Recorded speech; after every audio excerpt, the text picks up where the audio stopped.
Have you ever had a conversation where you felt like you were speaking to a glass wall? You were saying the right words, your logic is sound. You might even be begging for something you truly need. A raise at work, forgiveness from a partner, or just a moment of understanding from a friend. But the words just bounce off. They don't land, the other person looks at you, but they don't receive you. In modern psychology, we might analyze this as a lack of rapport or perhaps poor communication skills, but Rabbi Nachman of Breslov, in the first lesson of his masterpiece, Likutey Moharan, goes much deeper. He calls this missing ingredient Chen. He writes something fascinating. The reason requests are not accepted is because the words lack grace, and they do not enter the heart of the one being asked. Today we are going to deconstruct the psychology of grace. We tend to think of charisma or charm as a genetic gift. You either have it or you don't. But Rabbi Nachman teaches us that Chen is actually a spiritual mechanism. It is the result of a specific internal alignment that we can build.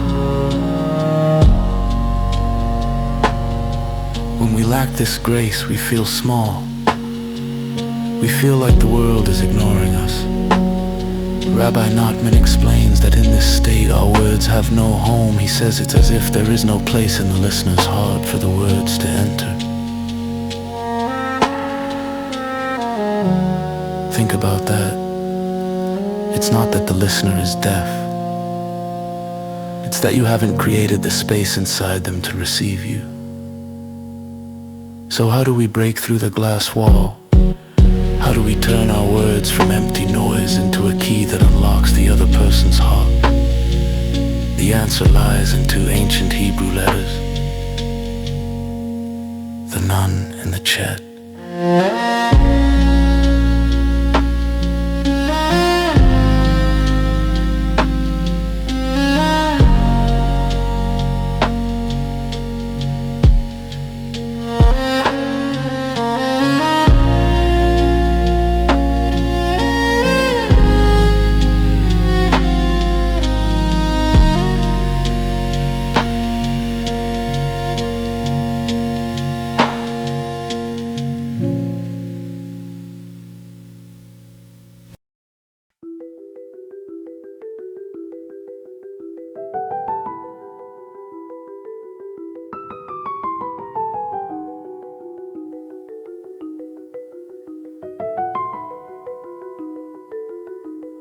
To understand the psychology of grace, we have to do a little spiritual algebra.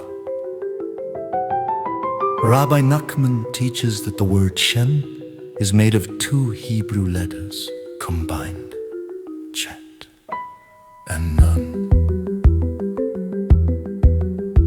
If you separate them, you lose the charm.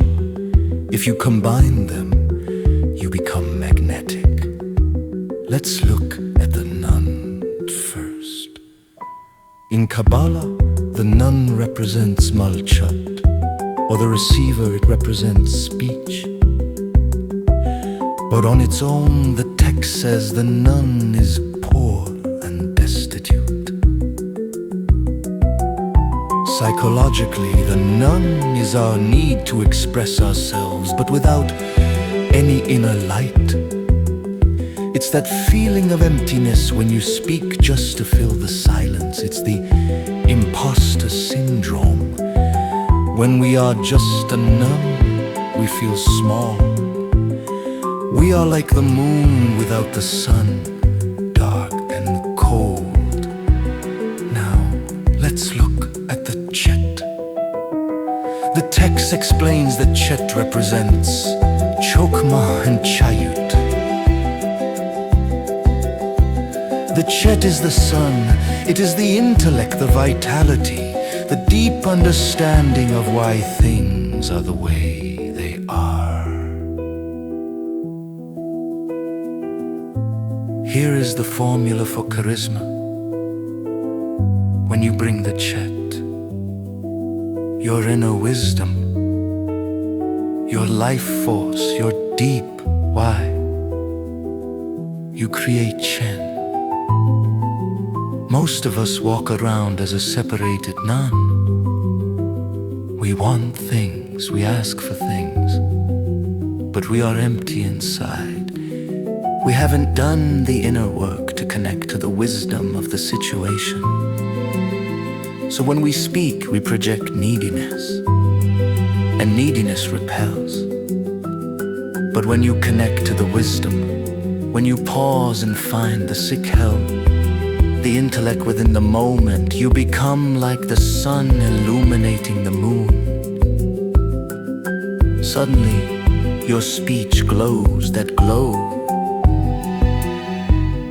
that is what people fall in love with. That is Chen.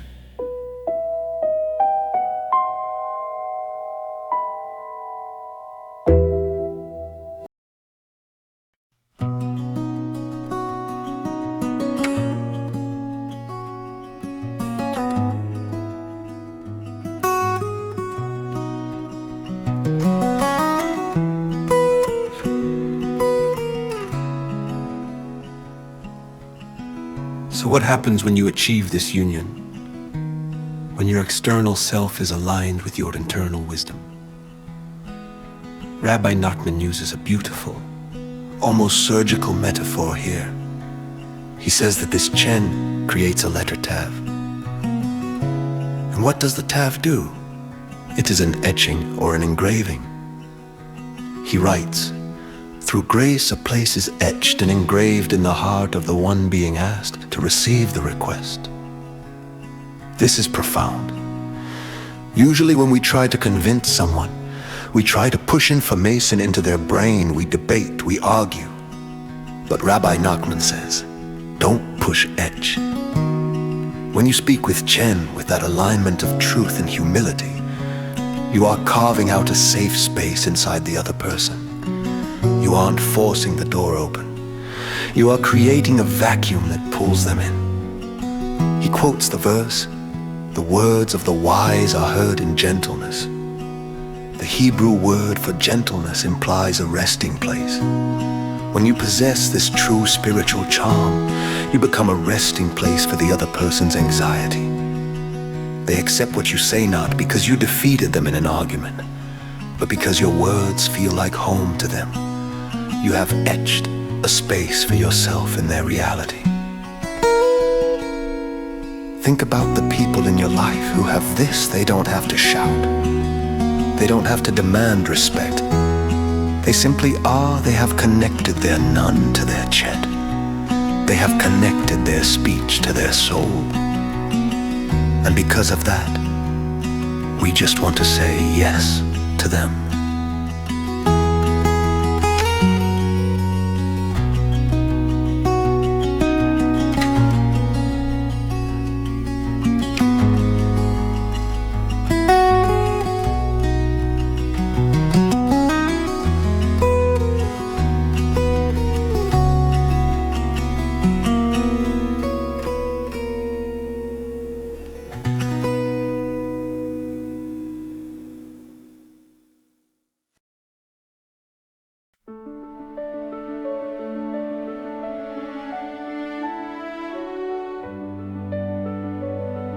We've talked about the theory.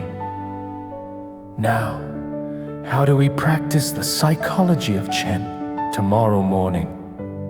The text gives us a very clear instruction. A person must always look at the intellect within everything. Before you walk into that meeting, before you have that difficult conversation with your spouse, before you discipline your child, stop. Don't just be a nun. Don't just react and speak from an empty place. Bring in the Chet. Ask yourself, what is the wisdom in this moment? What is the higher purpose of this interaction? Where is the light hidden in this darkness? Rabbi Nachman promises us that the intellect is a great light. If you take 3 seconds to connect to that light before you open your mouth, you change the frequency of your existence.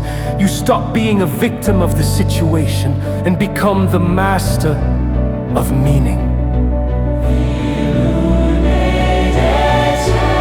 When you do this, the invisible wall dissolves. You will find that people listen differently. Not because you became louder, but because you became deeper. You have connected to the source, and that connection is magnetic. This is the secret of the Chen. It's not about manipulating others to like you. It's about becoming so authentically aligned with the truth that the world opens its heart to welcome you in. Thank you for listening to Soul and Mind. May you find the wisdom in every moment, and may your words always find a gentle landing place.